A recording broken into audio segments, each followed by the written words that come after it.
Welcome to SVG-TV News for Friday, April 11th, 2025. I'm Rochelle Batiste with the details. St. Vincent and the Grenadines is among 3 Caribbean community CARICOM countries set to benefit from a new $70 million disaster risk management development policy financing project from the World Bank. The Washington-based financial institution announced that the funding will assist St. Lucia, Barbados, and St. Vincent and the Grenadines in strengthening their disaster preparedness, resilience, and response capabilities. According to the World Bank, the U.S. $20 million allocation for St. Lucia is designed to help the country access financial resources quickly in the event of an emergency, allowing for a more effective response to support its population. Lalia Brunachik, World Bank Country Director for the Caribbean, emphasized that the high cost of recovery and reconstruction after natural disasters often place a high burden on public finances, leading to increased debt and limited investments in development and improving living standards. In Barbados, the U.S. $30 million disaster risk management development policy loan will support the government's efforts to build more robust systems for managing natural disasters and public health emergencies. The World Bank noted that this initiative comes at a critical time, highlighting that despite Barbados' ongoing economic recovery, the country remains highly vulnerable to natural hazards. For St. Vincent and the Grenadines, the World Bank has approved $20 million in funding to support comprehensive policy reforms aimed at enhancing national disaster preparedness and resilience. The package includes a catastrophe deferred drawdown option, or CAT-DDO, a financial instrument that allows the country to access immediate funding in the aftermath of a disaster. This new support builds on earlier initiatives, including the second fiscal reform and resilience development policy credit with a CAT-DDO, which provided critical financing following the 2021 eruption of La Soufrière volcano. While recognizing the progress St. Vincent and Grenadines has made in recent years, the World Bank stressed that the country remains highly vulnerable to the growing impacts of climate change. It pointed to more frequent and intense storms, shifting rainfall patterns, worsening coastal erosion, and prolonged droughts that are threatening infrastructure, ecosystems, agriculture, and water security.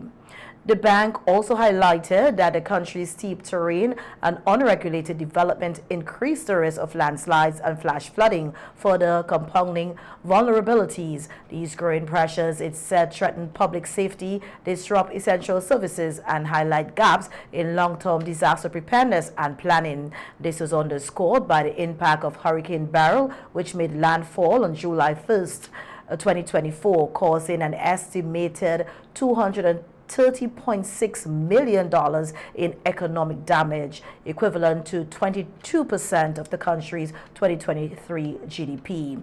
The World Bank representative noted that by combining timely financing with strategic policy reforms, the CAT-DDO is helping St. Vincent and the Grenadines better protect its people, economy, and future from the growing threat of natural hazards. The projects for all 3 countries are being financed by the International Development Association, IDA, the arm of the World Bank group that supports low-income countries and small island developing states.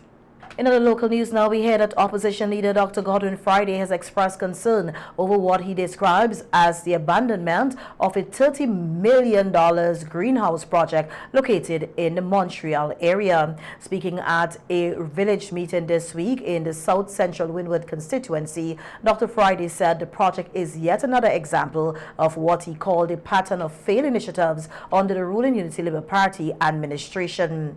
A greenhouse park up at Montreal. That is money that was given to this country by the European Union. We got over $30 million. They spent some of this building a greenhouse park at Montreal. I went there several times, and I tell you, it brings tears to your eyes. Because here you have a project that has the potential to point the way, the future for agriculture in this country, and they have simply abandoned it. What you're seeing there is grass, and I don't mean the kind that you just make money with. Elephant grass growing under the canopy of the greenhouses. In the yard, you have them storing BRC wire and gravel and stone for some project going on and not using it for the thing that it was intended to do. And we know that the farmers could do so much with it.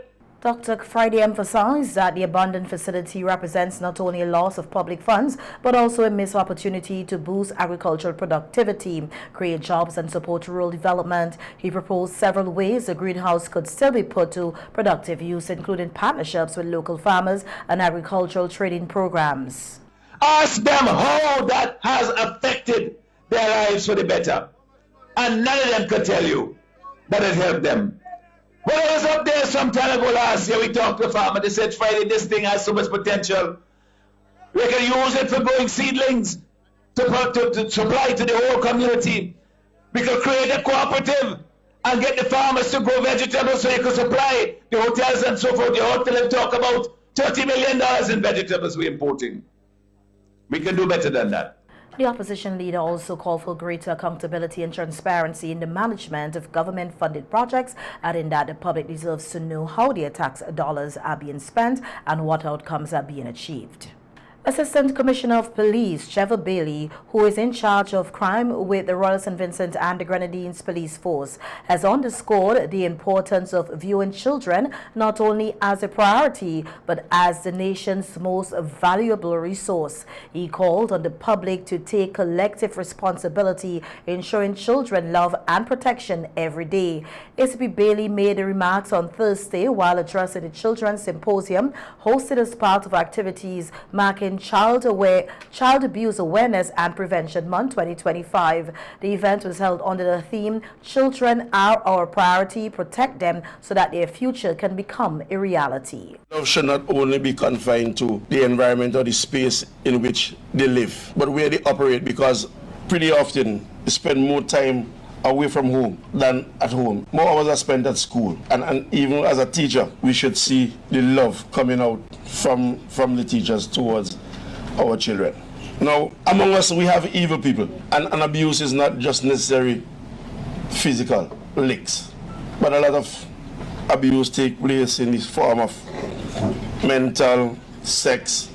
Our girls never seem to, but the attention that they receive is never ending. Not that people don't pray on our boys, because they too are preyed upon. But our young girls seems to always be receiving a lot of negative attention. Now, as adults, as parents, we will have to recognize that at some stage in our child or children's life, they will reach the experimental stage and they will experiment with stuff. And here is where, as parents and as adults, we have to have that adult conversation with our children. Because if we don't have it with them at home, they will have it in the classroom, and they are exposed to some devices that when some of us were young, because you see a lot of young adults, but to the older folks, when and Mrs. Hathaway, when we were young, we were not exposed to these gadgets.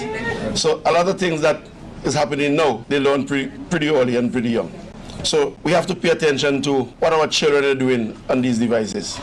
ACP Bailey warned that society contains individuals who seek to exploit the vulnerability of children. He pointed to the Cybercrime Act of 2016 as a vital piece of legislation that plays a key role in protecting young people, especially in the digital age. A lot of offenses that can be committed under this piece of legislation, and sometimes you can't really report that which you don't know. So I will advise as parents and as teachers, that we grab hold of this piece of legislation. It is not a thick piece of legislation, it's not much reading, but it is good for us to know, because if you don't know, you may take it for granted and say, well, it is not really anything.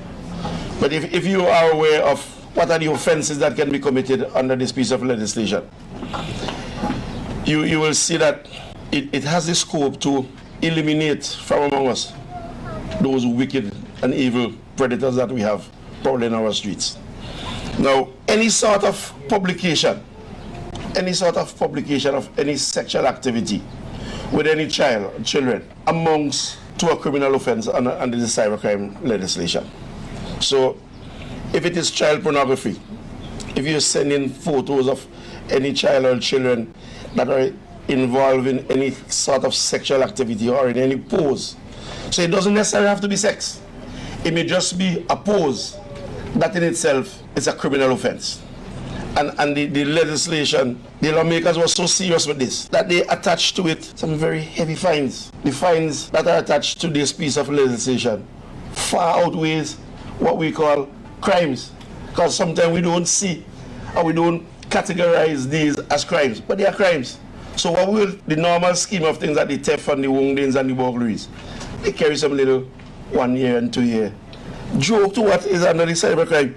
You can imagine that if you're convicted for child pornography, publishing photos with children, and summary conviction, the law says you can be fined up to $300,000 or to 2 years imprisonment or both.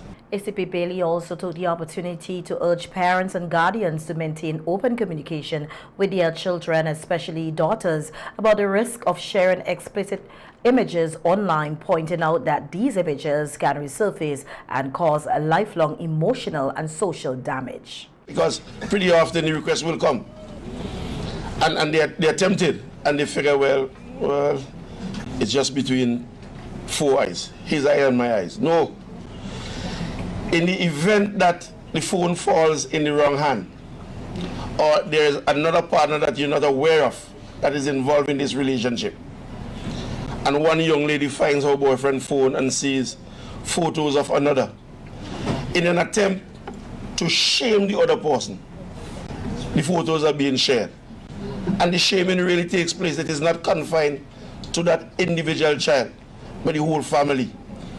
How it is that I am sitting in my office as the assistant commissioner, and my daughter's photo is all over the internet. You know, I don't know how to come down the steps even to address her. I mean, God forbid that. I know she not sensible on that. She won't be involved with that. But think about the shame that it brings about on the family and the scar that it puts on that individual for the rest of her life. Because at the experimental stage, a mistake is made. But she went to school and she did well, went to college, went to university, and when she comes back, which company will want to employ her, remembering that those photos were on all over the media? The company will want her to be the face of their company. So you can do things at the experimental stage that can hurt you for the rest of your life. The Assistant Commissioner of Police further commended the Ministry of National Mobilization for its continuous efforts to raise awareness of child abuse issues throughout the year. He reaffirmed the Royal St. Vincent and the Grenadines Police's force commitment to working hand in hand with stakeholders in the ongoing fight to protect children.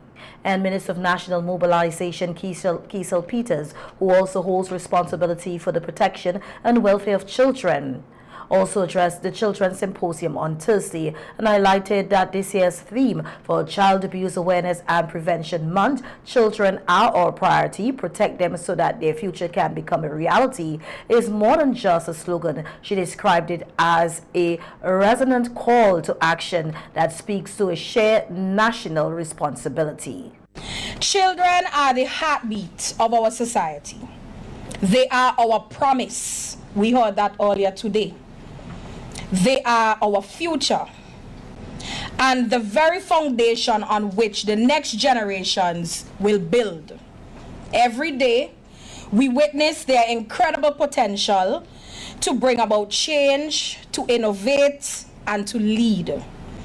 It is our collective responsibility to ensure that they are given every opportunity to grow in an environment where they feel safe, supported, and loved. Their safety and well-being are not simply priorities, they are fundamental rights. But it is not enough to merely speak of our responsibilities toward our children. We must act. The words we speak today must not remain in the air as empty promises, but must be reflected in concrete actions that safeguard and promote the interest of every child in this nation. Peters further emphasized that safeguarding children is not the job of one institution or group, but a duty that belongs to everyone to ensure that every child receives the protection, love, and care they need to grow into responsible, caring, and capable adults. In recent years, we have taken steps to address the critical issues surrounding child protection. But we must go further. We must accelerate our efforts to ensure that no child suffers in silence. Our children are not just the future, they are the present. The innovation, creativity, and brilliance they bring to our world today is a reflection of the opportunities we give them and the lessons we impart. The investments we make today in our children's health, education, and safety will be reflected in the leaders, scientists, educators, and citizens they become tomorrow.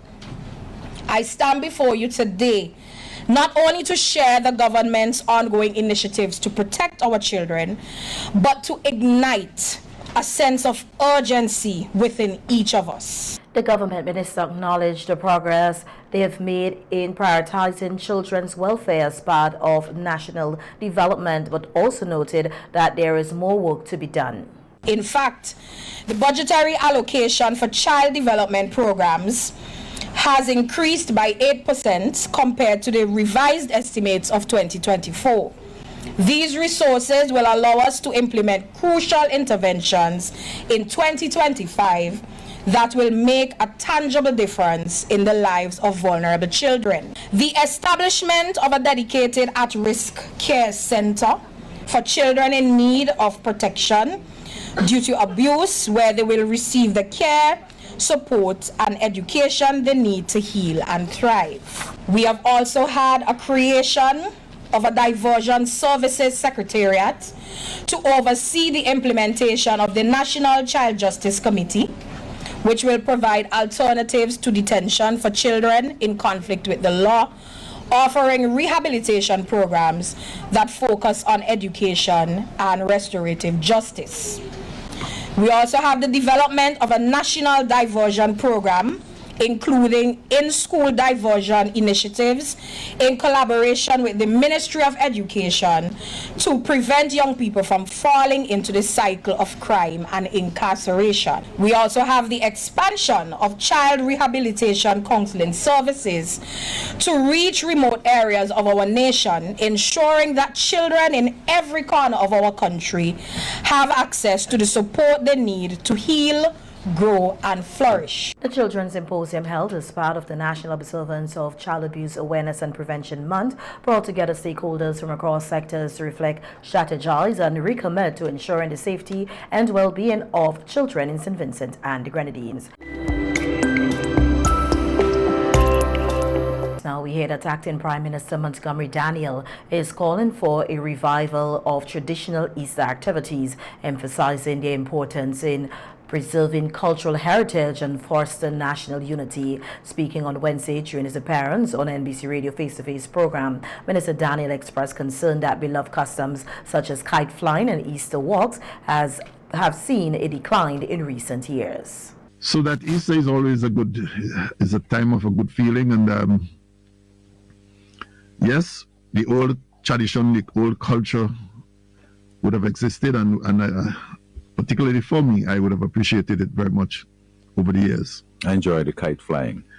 Of course, that is part of it. And Argyle, in those days, it was the dominant area for kite flying. Some of it was done at Rabaka, but Argyle was the more dominant area in those days. So, yes, there is a tradition over the years. And I'm not sure that very much of that has been continuing. But some of it has been done. I see some beautiful kites. Sometimes that have been flown, and they're looking real pretty in the sky. I'm hoping that this year that there will be individuals and groups to continue such a tradition. Minister Daniel stressed that reviving these traditions is not just about nostalgia, but about preserving national identity and ensuring that future generations have a sense of cultural belonging. He encouraged communities and families to take the lead in reinstating these activities, noting that even simpler efforts can have a meaningful impact. And after a 2-week break, schools across the country are scheduled to resume on Monday, April 14, 2025, and will pause again shortly afterward for the Easter holidays. This was noted by Minister of Education and National Reconciliation, Curtis King, during his appearance on the ULP Speaks radio program last evening. Minister King explained that the tight academic schedule and curriculum requirements left little room for adjustments to the school vacation calendar. That has to do with how Easter falls. Yes, okay, you know, this 40 days thing, what you call it, Lent. Right.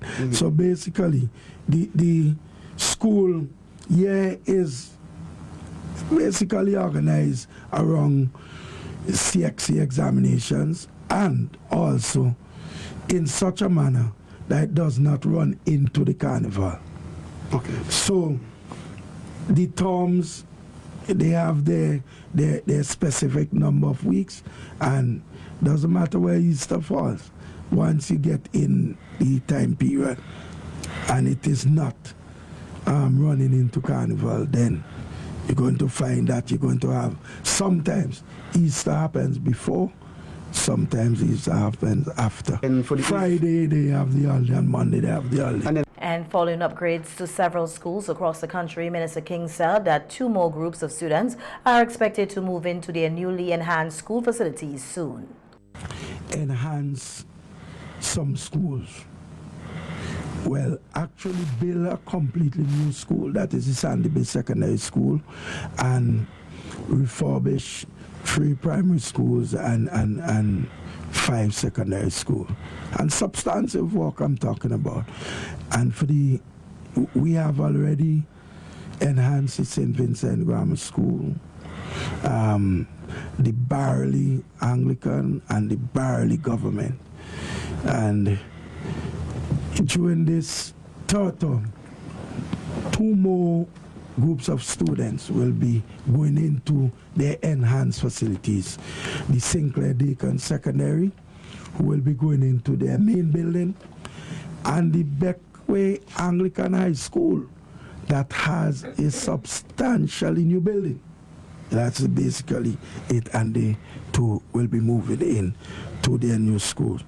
The Home Economics Association of St. Vincent and the Grenadines will be participating in the 25th Biannual Conference of the Caribbean Association of Home Economics, Inc., scheduled to take place in Trinidad and Tobago from April 13 to the 16th. This year's conference is being held under the theme Home Economics, AI, Values and Attitudes, integrating the nexus. In a news release, the SVG Home Economics Association expressed pride in its participation in this significant regional event, noting that a small but enthusiastic contingent of educators will represent SVG.